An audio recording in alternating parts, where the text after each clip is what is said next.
Halo teman-teman apoteker, kita dari kelompok 2D akan mencontohkan kegiatan konseling di puskesmas. Konseling merupakan salah satu tugas yang penting bagi seorang apoteker dalam melakukan pelayanan kefarmasian di puskesmas. Pada masa pandemi ini, kegiatan konseling oleh apoteker yang bertugas di puskesmas dapat dilakukan dari rumah dengan cara obat dikirim oleh kurir mitra puskesmas ke rumah pasien. Kemudian, apoteker menghubungi pasien atau keluarga pasien. Berikut adalah contoh kegiatan konseling menggunakan media telemedicine dari rumah.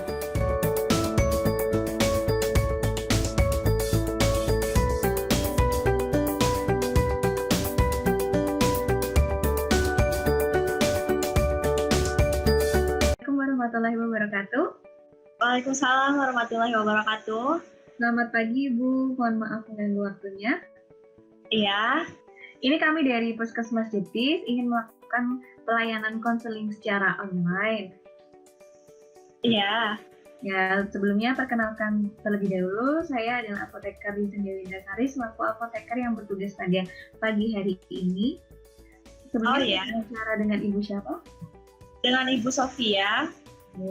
Ibu Sofia, sebelumnya saya ingin memperkenalkan kembali, ini adalah pelayanan konseling online dari Puskesmas Jetis Yogyakarta dan digunakan untuk pencegahan terkait dengan penularan COVID-19, sehingga Puskesmas menggunakan fasilitas online ini untuk pelayanan pemberian informasi obat-obatan yang diberikan kepada seluruh pasiennya. Seperti Oh iya.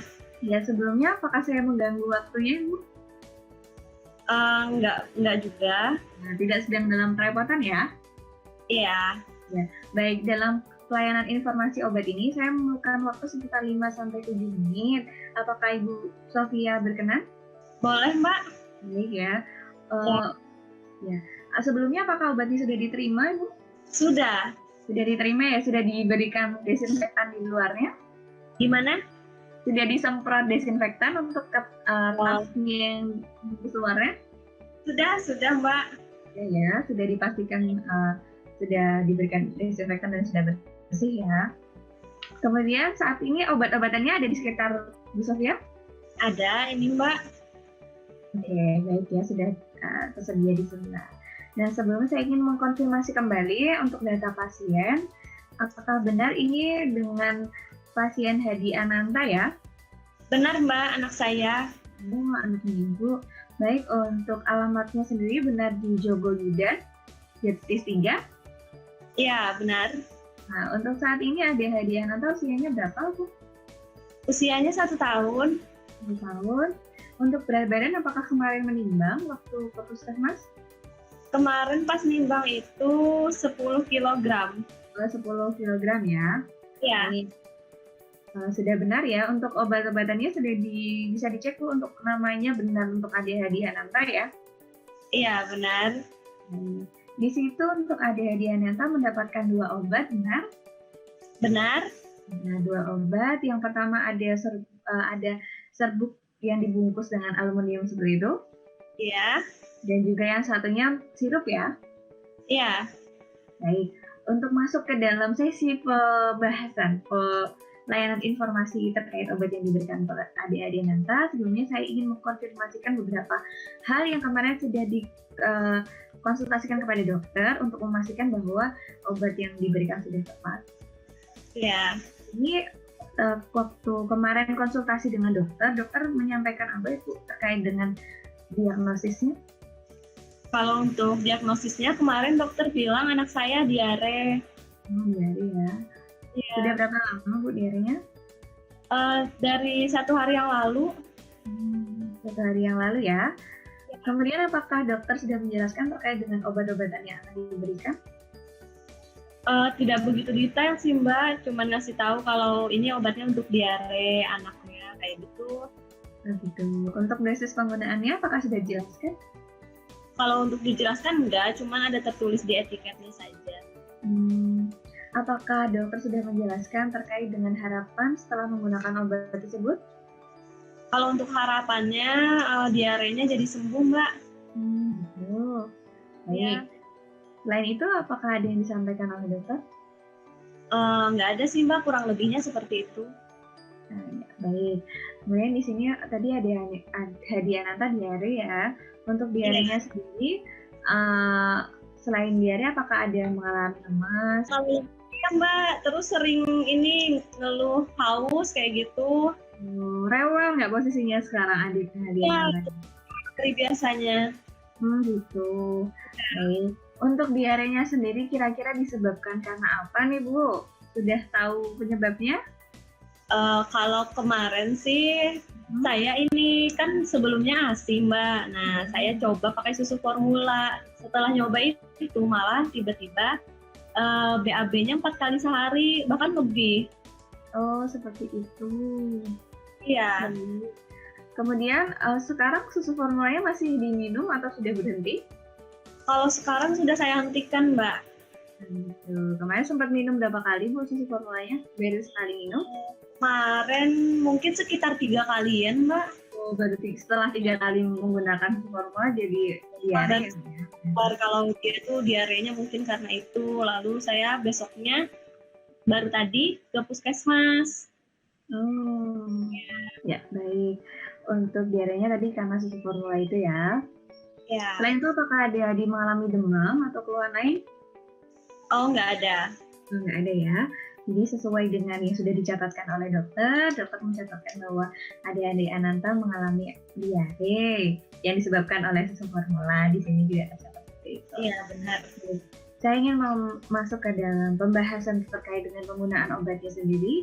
Nih, saya jelaskan satu persatu untuk obatnya. Yang pertama di situ ada Oralit ya Bu. Iya. Bisa untuk Oralit. Baik. Untuk Oralit sendiri kita cek bersama ya untuk tanggal kadaluarsanya masih di tanggal 2 Februari 2021 ya. Iya benar. Masih lama ya Bu ya, jadi masih aman untuk digunakan. Kemudian untuk Oralit sendiri sudah pernah menggunakan Bu? Belum pernah Mbak. Belum pernah sama sekali ya? Baik, akan saya jelaskan terkait penggunaannya.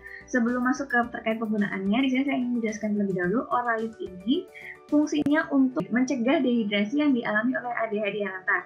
Tadi disampaikan adik Hadi sekarang lemas dan juga sering haus ya? Iya. Nah, untuk lemas dan sering haus tersebut merupakan gejala dari dehidrasi ringan ataupun dehidrasi, jadi kekurangan cairan tubuh akibat diare yang tadi dikeluarkan sudah 4 kali ya. Jadi adik-adik Ananta udah 4 kali diare, jadinya energi yang ada di tubuhnya, mineralnya jadi berkurang. Nah, untuk Oralit ini dia digunakan untuk menggantikan dari mineral yang terbuang akibat diare. Seperti itu. Oh, iya. Penggunaannya itu dari 1 bungkus Oralit nanti dilarutkan ke dalam 200 ml air. Nanti bisa air biasa, bisa air hangat, bisa terserah mau air apa. Maksudnya tidak tergantung suhunya seperti apa. Nah, untuk takarannya sendiri 200 ml itu apakah Ibu Sofia punya takaran air? Kalau takaran air nggak punya. Nggak punya ya. Untuk gelas kecil apakah ada? Ada. Bisa dicontohkan? Seperti apa? Baik. Nah, nanti bisa dimasuk. Jadi Oralit tersebut bisa dimasukkan ke dalam 200 ml air yang sudah dimasukkan ke gelas itu ya Bu ya. Oh iya. Nanti bisa diaduk, kemudian pada 3 jam pertama bisa diminum 3 gelas untuk adik-adik Ananta. Nah, karena biasanya nih Bu, kita aja kalau minum terlalu banyak kan kembung. Nanti apabila pada gelas pertama terus adik-adik Ananta merasa kembung atau tidak nyaman, nanti bisa dijeda terlebih dahulu untuk minum gelas kedua dan gelas ketiganya. Oh iya, baik Bu. Jadi bisa disesuaikan sama kondisi dari adik-adik. Nah, jadi kadang-kadang kalau orang dewasa aja suka kembung, apalagi anak-anak. Kemudian nanti setelah 3 jam pertama adik-adik Ananta BAB lagi, nanti bisa diminumkan 1 gelas lagi ya Bu. Jadi 1 gelas setiap selesai BAB. Seperti itu. Oh iya. Tapi nanti apabila sudah sembuh, maksudnya setelah diminum 3 gelas pertama, kemudian BAB dan juga sudah tidak ada gejala seperti lemas dan juga sudah seperti biasa lagi, sudah tidak terlalu haus, nggak terlalu terlalu rewel, nanti bisa nggak usah diminum untuk oralit. Oh, iya Mbak. Ya. Nanti untuk oralit sendiri, apabila setelah ADHD sudah tercukupi mineralnya, nanti biasanya akan sering buang air kecil. Seperti itu. Sama seperti kita kalau misalnya kebanyakan minum air terlalu banyak, kadang-kadang frekuensi dari buang air kecilnya menjadi lebih sering ya. Itu juga di anak-anak. Oh iya. Nanti akan sering buang air kecil dan itu wajar karena menunjukkan bahwa mineral yang udah di dalam tubuh Hadi sudah tercukupi sehingga perlu ada yang dibuang lagi. Apakah ada yang ditanyakan terkait dengan oralit? Tidak ada. Ya. Masuk ke obat yang kedua, sudah disiapkan? Sudah. Nah, untuk obat yang kedua ini sirup ya Bu jenisnya. Ya. Di sini yang namanya adalah sirup zinc. Bisa dicek terlebih dahulu untuk kadaluarsanya. Apakah sudah menemukan? Oh iya, tahun 2021. Nah, baik. Jadi masih bisa digunakan ya, masih aman digunakan. Nah, kemudian di sini zinc itu fungsinya untuk mengembalikan flora usus dari ADHD Ananta, atau secara lebih gampangnya adalah mengembalikan, kan kalau diare itu kan perutnya terganggu nih. Nah, zinc ini fungsinya untuk menormalkan kembali perut-perut yang ada ADHD, ya perutnya ADHD Ananta sehingga tidak diare lagi. Seperti itu. Iya. Nah, untuk cara minumnya sendiri nanti diminum 1 kali sehari 2 sendok takar. 2 sendok takar. Botolnya ini ya Mbak maksudnya? Bisa menggunakan botolnya, itu kan ada volumenya ya Bu, ada garis volumenya, di situ ada 2,5 mili dan 5 mili. Nanti dicukupkan sampai 5 mili, kemudian diminumkannya 2 tutup ya Bu ya. Jadi totalnya 10 mili dalam 1 hari. Gitu. Itu diminumnya pagi, siang, atau malam Mbak? Nanti bisa diminumkan, bisa terserah, yang penting dalam 1 hari 1 kali sehari. Untuk sesudah apa sebelum makannya? Nanti bisa diminum sesudah, bisa diminum sebelum. Jadi tidak berpengaruh sebelum maupun sudah makan. Jadi bisa diminum kapan aja. Baik Mbak. Terus nanti untuk zinc ini kan beberapa anak-anak merasa tidak enak ya dengan rasa zinc, karena zincnya kayak tidak ada rasanya, kayak hambar seperti itu. Jadi nanti kalau misalnya ADHD Ananta merasa tidak enak dengan zincnya, nanti bisa disesuaikan ya Bu ya, ditambahkan sirup ataupun setelah itu minum yang manis-manis. Baik Mbak. Oke. Nanti untuk yang oralit memang sepertinya agak sedikit harus dipaksakan karena rasanya tidak terlalu enak, itu sangat dibutuhkan oleh adik Hadi, jadinya nanti bisa tolong dibantu ya Bu untuk penggunaan obatnya. Iya Mbak. Oke. Nanti yang untuk zincnya seperti yang saya bilang tadi, ada rasa yang beberapa anak pun tidak menyukai rasanya, tapi barangkali ada Hadi suka sama rasa dari zinc, jadi akan lebih mudah dalam menggunakan obatnya. Oh iya. Untuk zinc sendiri agak berbeda dari oralit. Untuk zinc sendiri nanti diminumnya sampai 10 hari ke depan ya Bu ya. Oh gitu. Walaupun nanti diarenya sudah tidak muncul atau sudah sembuh, tapi tetap harus digunakan sampai 10 hari ke depan. Gitu. Walaupun diarenya sembuh, berarti tetap diminum ya Mbak? Iya. Oh Jadi iya. fungsinya dari zinc ini bisa untuk mencegah kekambuhan dari diare. Jadi biar nggak diare lagi, nanti bisa diminum sampai 10 hari ke depan. Seperti itu. Iya. Di sini Ibu mendapatkan 2 botol ya. Iya. Nah baik, nanti untuk 2 botol tersebut sudah sesuai. Jadi nanti sudah disesuaikan untuk 10 hari ke depan. Iya. Jadi, Baik Mbak. kemudian di sini sudah jelas ya untuk terkait 2 obat itu penggunaannya. Iya jelas. Nanti obat-obatan ini biasanya Ibu menyimpan obat-obatannya di mana? Ada kotak obat sih Mbak di rumah, biasanya taruh di situ. Nah, nanti obat-obatannya bisa disimpan di kotak obat, dicek suhunya, yaitu suhu ruang, dipastikan untuk tidak terlalu lembab dan juga dijauhkan dari jangkauan anak-anak, ya Bu. Oh iya. Kemudian nanti apabila dalam penyimpanan obat-obatan ini ada kerusakan, yaitu baik kerusakan dari labelnya maupun kerusakan dari obatnya sendiri, nanti bisa dikonsultasikan lagi ke apoteker atau ke saya, dikonfirmasikan Mbak ini sudah rusak atau belum, dan penggunaannya di stop terlebih dahulu kalau misalnya ada kerusakan pada saat penyimpanan ya Bu. Oh iya. Selain menggunakan obat-obatan, terapi yang digunakan untuk membantu ADHD Ananta agar tidak diare lagi, salah satunya adalah dengan menghindari penyebabnya. Jadi untuk susu formulanya di stop terlebih dahulu ya Bu. Oh iya.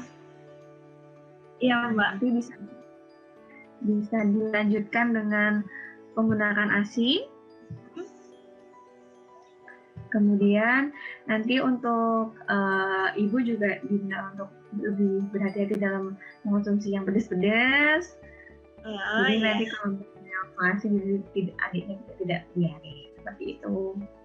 Iya. Nah kemudian nanti untuk obat-obatannya jangan lupa diminum secara rutin. Nah ibu selanjutnya untuk mengkonfirmasikan apakah informasi yang saya sampaikan itu sudah lengkap dan sudah benar, saya ingin Ibu Sofia untuk mengulang kembali bagaimana cara penggunaan. Oh iya.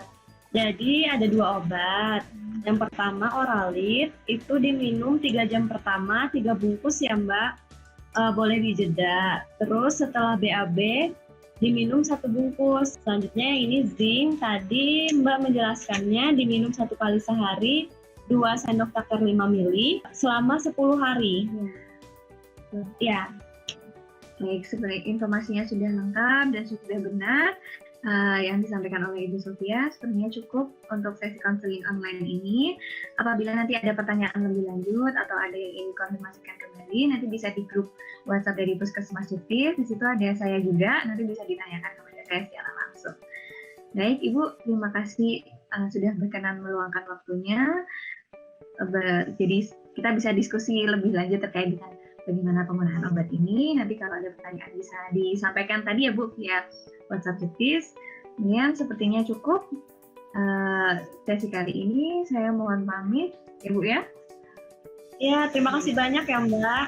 Ya, sama-sama Bu. Jadi saya pamit. Assalamualaikum warahmatullahi wabarakatuh. Waalaikumsalam. Nah, itu dia teman-teman apoteker. Semoga video ini dapat bermanfaat. Kami dari kelompok 2D mengucapkan terima kasih.